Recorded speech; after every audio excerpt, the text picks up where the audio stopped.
Morning everyone. আমি সকালে ঘুম থেকে উঠে ফ্রেশ হয়ে সকালের নাস্তাটা বানিয়ে নিচ্ছি। আমি পরোটা বানাবো। আমি পরোটাতে ঘি ইউজ করব। আগে রুটিটা বেলে নিয়েছি, এখন রুটিটার মধ্যে ভালোভাবে ঘি দিয়ে দিব। ঘি ঘি দিলে খাবারটা খুবই হেলদি হয়, আর পরোটাটাও খেতে খুবই মজা হয়।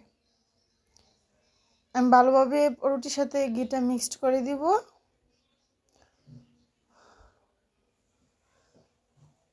এখন আমি রুটিটাকে 4 ভাঁজ করে নেব।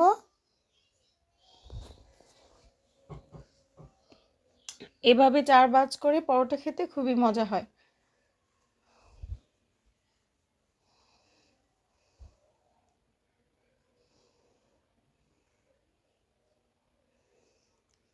এখন আমি বেলে নিচ্ছি। এই পরোটাটা চায়ের সাথে খেতেও ভালো লাগে, তারপর আবার ভাজি ডিমের সাথেও খেতে খুব ভালো লাগে। এটা আমি তেল ছাড়া ভাজবো।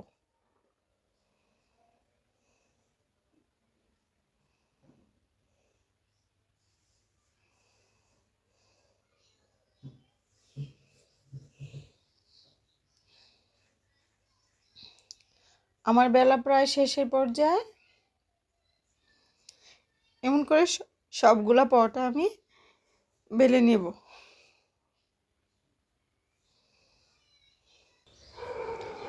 আমার পরোটা বেলা শেষ। এখন পরোটাগুলো ছেঁকে নেব, তেল ছাড়া ছেঁকবো। সকালবেলার নাস্তাতে তেল অ্যাভয়েড করেই ভালো।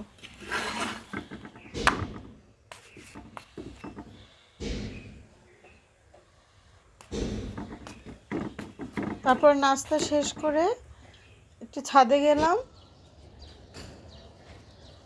ছাদে কিছু কাঁচা টমেটো পারলাম, রান্না করব।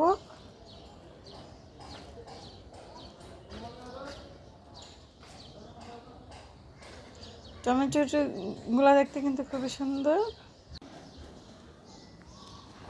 তারপর আমি গাছ থেকে কিছু কাঁচা বড়ি পারলাম। বড়িগুলো খেতে খুবই মজা, টক মিষ্টি বড়ি। তারপর দুপুরে রান্না করার জন্য এখানে আমি ডিম সিদ্ধ করে নিচ্ছি। আজকে ডিমই রান্না করব। ডিমগুলো প্রায় আমার সিদ্ধ হয়ে গেছে। এখন আমি ডিমগুলো মাঝখান দিয়ে কেটে নিচ্ছি। তারপর কড়াইতে তেল দিয়ে দিলাম পরিমাণ মতো। তারপর একটু হলুদ দিয়ে দিলাম, হলুদ আর লবণ দিয়ে দেবো। তারপর ডিমগুলো ভেজে নিব।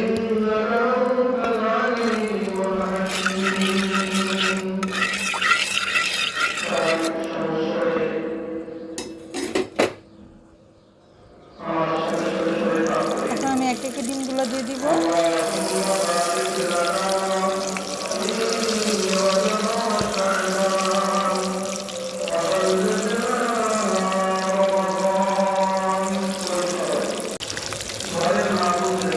ডিমগুলো প্রায় ভাজা শেষ পর্যায়ে।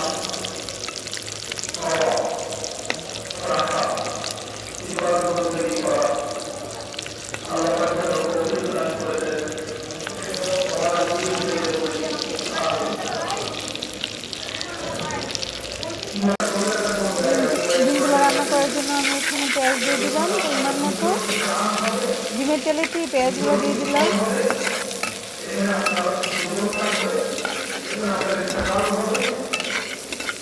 পেঁয়াজগুলো ভাজা শেষ হলে আদা রসুন দিয়ে দিব।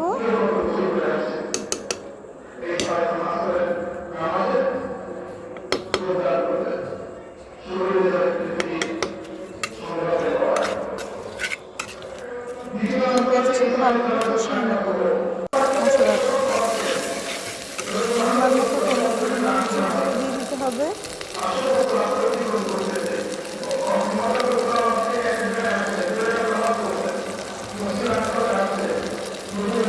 কষানোর জন্য অল্প একটু পানি দিয়ে দিলাম। ভালোভাবে কষিয়ে নেব।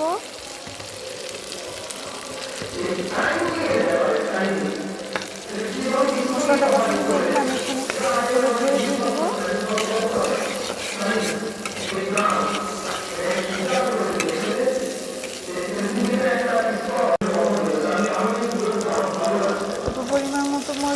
মরিচের গুঁড়ো দিয়ে দিয়েছিলাম। এখন কেটে রাখা আলুগুলো দিয়ে দিব।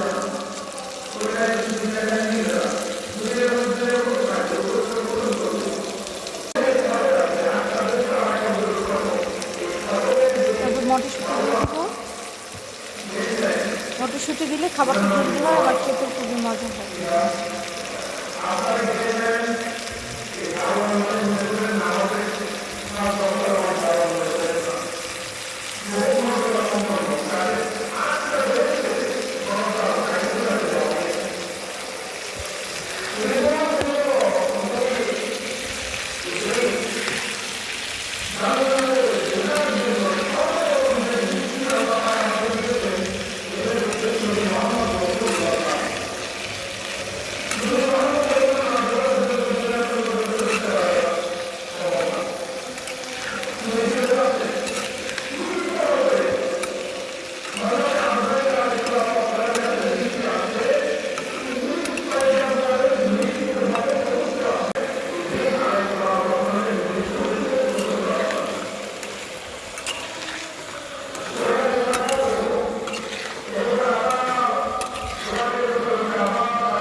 তরকারিটা ভালোভাবে কষানো হয়ে গেলে আমি পানি দিয়ে তারপর ডিমগুলো দিয়ে দিলাম।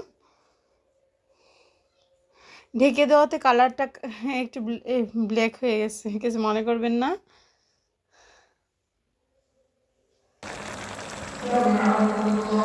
এখন জিরার গুঁড়া দিয়ে নামিয়ে ফেলবো। আল্লাহ হাফেজ। ভিডিওটা দেখার জন্য সবাইকে ধন্যবাদ।